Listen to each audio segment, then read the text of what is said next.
Tapi sayangnya sebagian guru-guru kita yang sekarang, ustaz-ustaz sekarang ini, dapat satu hadis ditelan mentah-mentah, menolak hadis yang lain.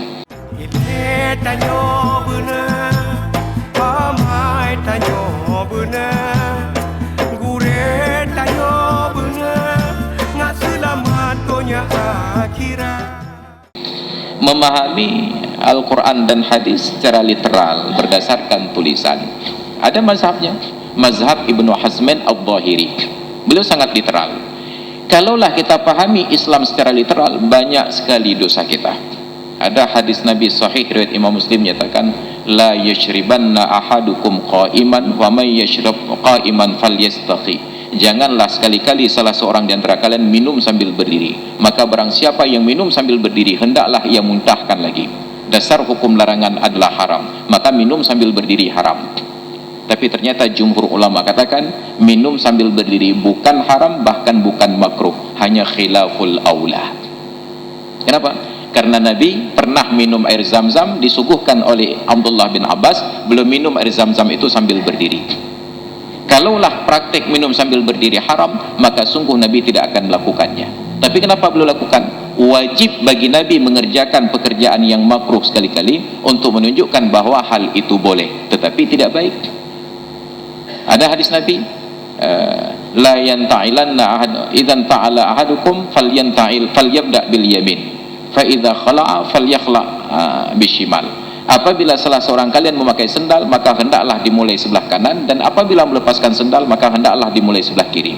Al aslu fil amri lil wujub, dasar hukum perintah wajib. Maka yang pakai sendal sebelah kiri lebih dahulu dosa, masuk neraka. Apalagi yang pakai sendal bersamaan kiri dan kanan, gegruk setelah masuk neraka. Harusnya dimulai sebelah kanan dulu. Ternyata para ulama katakan, jangankan memulai sebelah kanan, bahkan memakai sendal saja tidak wajib. Hanya dianjurkan pakai sendal karena banyak manfaat pada menggunakan sendal. Dan kalau pakai sendal hendaklah dimulai sebelah kanan. Hukumnya hanya sunat saja, tidak menjadi wajib. Kalaulah dipahami secara literal, semua kita masuk neraka karena banyak sekali perintah yang tidak dilaksanakan. Makanya memahami ayat dengan memadukan ayat yang lain, memahami hadis dengan memadukan hadis yang lain. Tapi sayangnya sebagian guru-guru kita yang sekarang, ustaz-ustaz sekarang ini, dapat satu hadis ditelan mentah-mentah, menolak hadis yang lain. Maka begitu azan berkumandang, segera solat, tinggalkan segala-galanya. Begitu azan berkumandang, kita keluar dari rumah udah pakai kain sarung, udah pakai sorban, pakai tikar musola, pakai peci. Begitu keluar rumah, datang tamu satu kendaraan dari Subul Salam, singkil dia kejar. Bingung kita, layani tamu dulu atau ke masjid dulu? Kalau hanya satu hadis, salatlah di awal waktu, maka sungguh kita akan sampaikan kepada tamu, bapak istirahat dulu dalam mobil, jangan turun-turun dulu, saya mau salat ke masjid. Nanti selesai salat, kalau saya teringat saya akan pulang. Hidup ke jami'ah mudawyan sampai matha. Tidak ada hadis, man kana yu'minu billahi wal yaumil akhir falyukrim dhaifah. Barang siapa di antara kalian beriman kepada Allah dan hari akhir, maka hendaklah ia muliakan tamunya. Pertanyaannya, memuliakan tamu itu perintah siapa? Perintah Allah. Salat di awal waktu itu perintah siapa? Perintah Allah. Tapi azan itu panggilan Allah, Pak Ustaz. Iya, azan panggilan Allah. Yang azan itu siapa? Allah atau hamba Allah? Hamba Allah. Maka tetap beralih dari satu perintah Allah kepada perintah Allah yang lain. Beralih dari satu perintah Allah kepada perintah Allah tidak disebut maksiat, tidak disebut durhaka. Yang durhaka beralih dari perintah Allah kepada memperturutkan syahwat. Duduk di warung kopi, nongkrong dihidangkan kopi. Berkumandang azan, dia aja, yuk kita sholat. Oh tunggu dulu, kenapa? Kopi saya masih panas. Itu memperturutkan syahwat. Tidak ada ayat dan hadis yang suruh anda minum kopi. Itu memperturutkan syahwat namanya. Barulah kita tanya, berapalah harga kopimu dibandingkan sholat di awal waktu.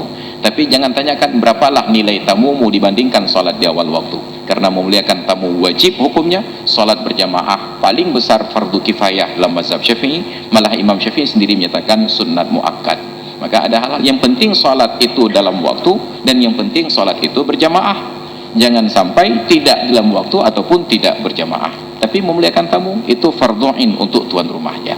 Ini yang tidak kita dalami selama ini, seolah-olah hadis itu hanya satu saja. Maka perlu perbandingan. Disinilah kapasitas keilmuan para ulama itu diuji. Mereka buat hadis yang tematik, maudhu'i. Ini kapasitas hadis tentang wudu, ada apa saja. Ini hadis tentang sholat, ada apa saja. Sedangkan kita sekarang baru dapat satu hadis langsung berkuar-kuar, semuanya bid'ah, bid'ah, bid'ah. Maka ini yang kemudian merusak. Maka kita ambillah contoh pada bab berdoa tadi. Ada berdoa jihar, ada berdoa sir. Ayatnya ini dipahami berbeda antara Ibnu Abbas dengan Ummul Mukminin Aisyah binti Abu Bakar.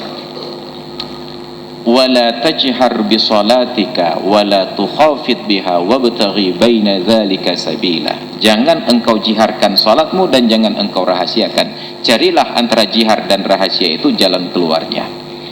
Ummul Mukminin Aisyah katakan, ayat ini turun dalam kapasitas salat, bacaan di dalam salat. Maka jihar jangan terlalu besar suara, sir jangan terlalu tidak bersuara. Ibnu Abbas pahami bukan hanya dalam salat, termasuk di luar salat. Maka berdoa itu jangan terlalu besar suara dan jangan terlalu kecil suara. Pertanyaannya, siapa yang benar antara Ummul Mukminin Aisyah dan Ibnu Abbas? Dua-duanya benar. Ashabi kan nujum, sahabatku itu ibarat bintang. Maka ada Abu Bakar yang berdoa sir di waktu malam, ada Sayyidina Umar yang berdoa teriak-teriak di waktu malam. Ditanya oleh Rasulullah kepada Abu Bakar, wahai Abu Bakar, kenapa rumahmu sangat sepi di waktu malam? Apakah engkau tidak beribadah? Abu Bakar menjawab, iya Rasulullah, saya bangun tahajud tengah malam, saya tidak berteriak karena saya tahu bahwa Allah yang saya seru tersebut maha dekat dan maha mendengar. Beliau bertanya ke Umar, kenapa di rumahmu ribut sekali? Kata Sayyidina Umar, ya Rasulullah, saya ingin bangunkan tetangga agar ikut berzikir dan saya ingin menakut-nakuti jin agar tidak datang. Umar juga benar. Maka masing-masing benar. Yang jangan Abu Bakar menyalahkan Umar, bit pa'a, itu yang salah. Maka kita sekarang saling menyalahkan ini. Yang jihar menyalahkan yang sir dituduh Wahabi, yang sir menyalahkan yang jihar dituduh ahli bid'ah. Maka akhirnya nggak ada yang masuk surga. Yang satu Wahabi, yang satu ahli bid'ah. Padahal dua-duanya mempraktikkan sunnah dari sisi yang berbeda. Maka sudut pandangnya diperluas. Maka tidak boleh pemahaman ayat dan hadis literal. Dia tetap harus merujuk kepada penafsiran dari para ulama yang mu'tabar. Demikian. Ilmu tanyo benar, amai tanyo benar, kure tanyo benar, ngak selamat dunia akhirat. Ilmu tanyo benar, amai tanyo benar, kure tanyo benar, ngak selamat dunia akhirat.